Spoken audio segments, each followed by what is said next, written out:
আমেরিকার president Donald Trump বরাবরই বলে আসছেন যে ইরান যুদ্ধ খুব দ্রুতই শেষ হবে। মঙ্গলবারও এক বক্তব্যে তিনি ইঙ্গিত দেন কোনো চুক্তি ছাড়াই তিনি যুদ্ধের ইতি টানতে পারেন। তবে বুধবার রাতে দেয়া ভাষণে ইরানের ওপর আরও আগ্রাসী হামলার অঙ্গীকার করেন তিনি এবং বলেন যে আমেরিকা ইরানে সব সামরিক লক্ষ্য পূরণ করার পথে রয়েছে। রয়টার্সের এক বিশ্লেষণে বলা হয়েছে, পরবর্তী পরিস্থিতি সম্পর্কে কোনো স্পষ্ট নিশ্চয়তা ছাড়া যুদ্ধের অবসান উপসাগরীয় দেশগুলোর জন্য বিপদ ডেকে আনতে পারে। এতে যুদ্ধের ফলাফল শেষ পর্যন্ত ইরানের অনুকূলেই যাবে বলে মনে করা হচ্ছে।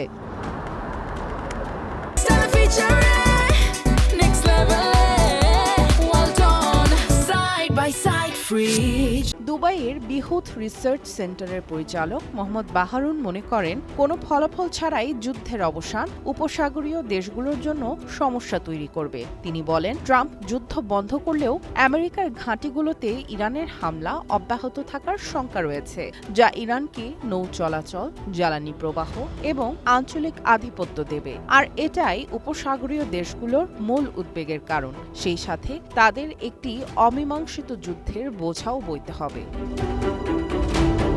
বাহারুন জানান, এই অঞ্চলে নৌ চলাচলের স্বাধীনতা খর্ব হওয়া উপসাগরীয় দেশগুলোর জন্য বড় উদ্বেগের বিষয়। তার মতে, ইরান এখন জ্বালানি সরবরাহের অন্যতম প্রধান জলপথ হরমুজ প্রণালীতে নিজের মতো নিয়ম জারি করতে পারে, যা মূলত বিশ্ব অর্থনীতিকে চাপে ফেলবে।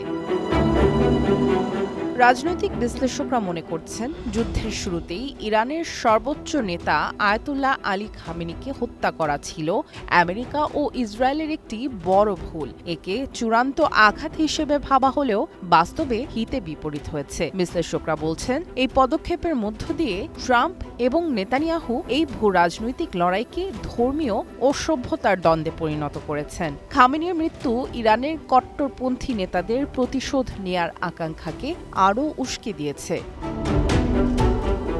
রয়টার্সের বিশ্লেষণ বলছে, মধ্যপ্রাচ্য জুড়ে জ্বালানি অবকাঠামোতে আঘাত এনে এবং হরমুজ প্রণালীতে চলাচলে বিধিনিষেধ আরোপ করে বিশ্বজুড়ে তেলের দাম বাড়িয়ে দিয়ে ইরান প্রমাণ করেছে যে রণক্ষেত্রে জয়ের চেয়ে প্রতিপক্ষকে অর্থনৈতিকভাবে ক্লান্ত করে দেয়াই তাদের মূল কৌশল। বিশেষজ্ঞদের মতে, ইরান কয়েক দশক ধরে প্রতিপক্ষের দুর্বল জায়গায় আঘাত করার প্রস্তুতি নিয়েছে। এখন যদি কোনো দীর্ঘমেয়াদী সমাধান বা উপসাগরীয় মিত্রদের নিরাপত্তার নিশ্চয়তা ছাড়াই আমেরিকা এই অঞ্চল থেকে সরে যায়, তবে তেহরান একে নিজের বিজয় হিসেবেই দেখবে। এতে মধ্যপ্রাচ্যের শক্তির ভারসাম্য আমেরিকার বদলে ইরানের দিকেই ঝুঁকে পড়বে।